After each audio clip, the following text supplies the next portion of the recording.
Hi friends, എല്ലാവർക്കും പൊടീസ് വേൾഡിലേക്ക് സ്വാഗതം. ഇന്ന് നല്ലൊരു നാടൻ എള്ളുണ്ടയുടെ റെസിപ്പി ആയിട്ടാണ് ഞാൻ വന്നിട്ടുള്ളത്. ബേക്കറിലൊക്കെ കിട്ടുന്ന കണക്ക് നല്ല പെർഫെക്റ്റ് ആയിട്ട് നമുക്ക് എള്ളുണ്ട വീട്ടിൽ തയ്യാറാക്കി എടുക്കാൻ പറ്റും. അപ്പോൾ നമുക്കിതെങ്ങനെ തയ്യാറാക്കുന്നതെന്ന് നോക്കാം.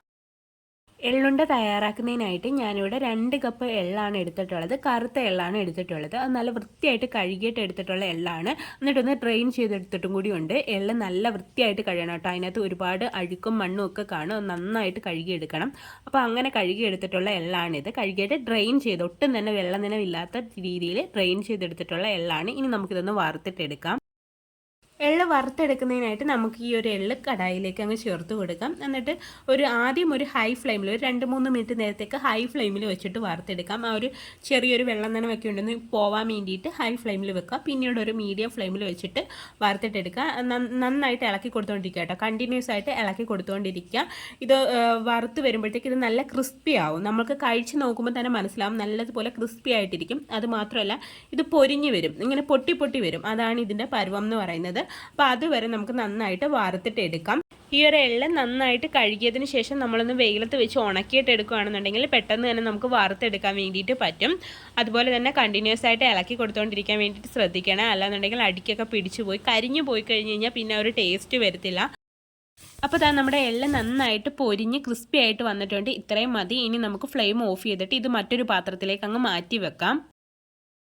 അതിനുശേഷം നമുക്ക് ശർക്കരയൊന്ന് ഉരുക്കാൻ വേണ്ടിയിട്ട് വെക്കാം. അതിനായിട്ട് ഞാനിവിടെ 1 കപ്പ് ശർക്കരയാണ് എടുത്തിട്ടുള്ളത്. 2 കപ്പ് എള്ളിന് 1 കപ്പ് ശർക്കരയാണ് എടുത്തിട്ടുള്ളത്. ഇനി ഇതിലേക്ക് ഒരു 1/2 കപ്പ് അളവിൽ വെള്ളവും കൂടി ഒഴിച്ചിട്ട് നമുക്കിതൊന്ന് ഉരുക്കാൻ വേണ്ടിയിട്ട് വെക്കാം. അപ്പോൾ ശർക്കരയൊക്കെ നന്നായിട്ടൊന്ന് ഉരുക്കി വന്നിട്ടുണ്ട്. ഈ സമയത്ത് ഫ്ലെയിം ഓഫ് ചെയ്തിട്ട് നമുക്കിതൊന്ന് അരിച്ചിട്ടും കൂടി എടുക്കാം. ഈ ശർക്കരയ്ക്കകത്ത് കല്ലും മണ്ണും എന്തെങ്കിലുമൊക്കെ കാണും, അതുകൊണ്ടൊന്ന് അരിച്ചിട്ടെടുക്കാം. എന്നിട്ട് ഞാൻ നേരത്തെ എള്ള് വറുത്ത് അതേ സെയിം കടായിലേക്ക് തന്നെ ഈ ഒരു ശർക്കര പാനി അങ്ങ് ഒഴിച്ചു കൊടുക്കുകയാണ്. പിന്നീട് ഇതിലേക്ക് ഒരു നുള്ളളവിൽ ഉപ്പും കൂടി ഒന്ന് ചേർത്ത് കൊടുക്കുകയാണ്. മധുരം ഒന്ന് ബാലൻസ് ചെയ്യാൻ വേണ്ടിയിട്ടാണ്. എന്നിട്ട് ഇത് നന്നായിട്ട് മിക്സ് ചെയ്ത് കൊടുത്തിട്ട് നമുക്കിതൊന്ന് തിളപ്പിച്ചിട്ടെടുക്കാം. അപ്പോൾ ഈ ഒരു ശർക്കര പാനി തിളപ്പിക്കാൻ വെക്കുമ്പോൾ തന്നെ നമ്മളൊരു പാത്രത്തിൽ കുറച്ച് വെള്ളവും കൂടി എടുത്തൊന്ന് അടുത്ത് വെക്കണം. അത് ഞാൻ പറയാം എന്തിനാണെന്ന്. ഇപ്പോൾ നമ്മുടെ ശർക്കര പാനി നന്നായിട്ട് തിളച്ച് വന്നിട്ടുണ്ട്. ഇതല്ല ഇതിൻ്റെ ഒരു കൺസിസ്റ്റൻസി എന്ന് പറയുന്നത്. ഒരു 1 സ്ട്രിങ് കൺസിസ്റ്റൻസി, ഒറ്റനൂൽ പരുവം കഴിഞ്ഞ് കഴിഞ്ഞാൽ എപ്പോൾ വേണമെങ്കിൽ തന്നെ നമുക്ക് ആ ഒരു എള്ളുണ്ടയുടെ പരുവത്തിൽ എത്തും. അപ്പോൾ ഇപ്പോൾ നന്നായിട്ട് കുറുകി വന്നിട്ടുണ്ട് ശർക്കര പാനി. ഈ സമയത്ത് നമുക്ക് ഇതിൽ നിന്ന് കുറച്ചെടുത്തിട്ട് നമ്മൾ നേരത്തെ എടുത്തു വെച്ചിട്ടുണ്ടായിരുന്ന ആ വെള്ളത്തിലേക്ക് ഒരിത്തിരി ഒഴിച്ചു കൊടുക്കാം. ആ ഒഴിച്ചു കൊടുത്തിട്ട് നമുക്കിതൊരു ബോൾ പോലെ ഉരുട്ടിയെടുക്കാൻ പറ്റുന്നുണ്ടെങ്കിൽ അതാണ് നമ്മുടെ എള്ളുണ്ടയുടെ കറക്റ്റ് പരുവം എന്ന് പറയുന്നത്. അപ്പോൾ ഞാൻ അങ്ങനെ ചെയ്തപ്പോൾ എനിക്ക് അങ്ങനെ ആ ഒരു ബോൾ പോലെ കിട്ടുന്നുണ്ട്. അപ്പോൾ ഇതാണ് ഇതിൻ്റെ കറക്റ്റ് കൺസിസ്റ്റൻസി. ഈ സമയത്ത് നമുക്ക് ഫ്ലെയിം നന്നായിട്ട് കുറച്ച് വെച്ചതിന് ശേഷം നമ്മുടെ എള്ളുണ്ട ഇതിലേക്ക് ചേർത്ത് കൊടുക്കുക കേട്ടോ. ചേർത്ത് കൊടുത്തിട്ട് നന്നായിട്ട് മിക്സ് ചെയ്തിട്ട് എടുക്കാം.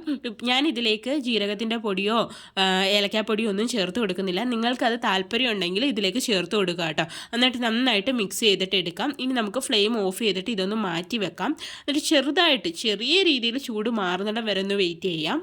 എള്ളിൻ്റെ ചൂട് ചെറുതായിട്ടൊന്ന് മാറി വന്നിട്ടുണ്ട്. ഈ സമയത്ത് നമ്മുടെ കയ്യിൽ കുറച്ച് നെയ്യ് ഒന്ന് തടവിയിട്ട് നമുക്കിത് ഉരുളകളാക്കി ഉരുട്ടി തുടങ്ങാം. ഞാനിവിടെ ചെറിയ ഉരുളകളാക്കിയാണ് എടുക്കുന്നത്. അപ്പോൾ വീട്ടിൽ വേറെ ആരെങ്കിലും ഒക്കെ ഉണ്ടെങ്കിൽ അവരെയും കൂടി വിളിച്ച് നിർത്തിയിട്ട് ഉരുളകളാക്കി എടുക്കുക കേട്ടോ. അതാകുമ്പോൾ നമുക്ക് ഇത് പെട്ടെന്ന് തന്നെ ആക്കിയെടുക്കാൻ വേണ്ടിയിട്ട് പറ്റും. ഈ ചൂടോടെ തന്നെ നമ്മൾ ഉരുളകളാക്കണം. ചൂട് പോയി കഴിഞ്ഞ് കഴിഞ്ഞാൽ ഇത് പിന്നെ ഉരുട്ടിയെടുക്കാൻ നല്ല ബുദ്ധിമുട്ടായിരിക്കും. അപ്പോൾ കൂടെ വേറെ ആരെങ്കിലും ഒക്കെ ഉണ്ടെങ്കിൽ പെട്ടെന്ന് നമുക്ക് റെഡിയാക്കി എടുക്കാൻ വേണ്ടിയിട്ട് പറ്റും. അപ്പോൾ ഞാനിവിടെ റെഡിയാക്കി എടുത്തിട്ടുണ്ട്. അപ്പോൾ ബാക്കിയുള്ളത് ഞാൻ ഇതേ കണക്ക് തന്നെ റെഡിയാക്കി എടുക്കുകയാണ്. അപ്പോൾ ചൂടോടെ തന്നെ ചെയ്യണം. അവസാനമൊക്കെ വരുമ്പോഴത്തേക്ക് ചൂടൊക്കെ ചെറുതായിട്ട് പോകും. അപ്പോൾ ഇത് നമുക്ക് ഇത്തിരി കട്ടിയാവും. എന്നാലും കുഴപ്പമില്ല, നല്ല രീതിയിൽ പ്രസ് ചെയ്തിട്ട് ഉരുട്ടിയെടുത്താൽ മതി. അപ്പോൾ നല്ല ഷേപ്പിന് നമുക്ക് കിട്ടും. അപ്പോൾ ഞാനിവിടെ എല്ലാം റെഡിയാക്കി എടുത്തിട്ടുണ്ട്. അപ്പോൾ എല്ലാവരും ഒന്ന് ട്രൈ ചെയ്ത് നോക്കണം. നമുക്ക് വിശ്വസിച്ച് കുട്ടികൾക്കൊക്കെ ആണെങ്കിലും കൊടുക്കാവുന്ന ഒരു ഐറ്റമാണ്. ബേക്കറിയിൽ നിന്നൊക്കെ കിട്ടുന്ന അതേ ടേസ്റ്റിൽ തന്നെ നമുക്ക് റെഡിയാക്കി എടുക്കാൻ വേണ്ടിയിട്ട് പറ്റും. അപ്പോൾ എല്ലാവരും ട്രൈ ചെയ്ത് നോക്കണം. വളരെ ഹെൽത്തി ആയിട്ടുള്ളൊരു റെസിപ്പിയാണ്. വീഡിയോ ഇഷ്ടമായിട്ടുണ്ടെങ്കിൽ ഒന്ന് ലൈക്ക് ചെയ്യണേ. ആദ്യമായിട്ട് ചാനൽ കാണുന്ന കൂട്ടുകാരൊക്കെ ഉണ്ടെങ്കിൽ പ്ലീസ് ഒന്ന് സബ്സ്ക്രൈബ് ചെയ്ത് സപ്പോർട്ടും കൂടി ചെയ്യണേ. വീണ്ടും നല്ലൊരു വീഡിയോ ആയിട്ട് വരാം. Thanks for watching.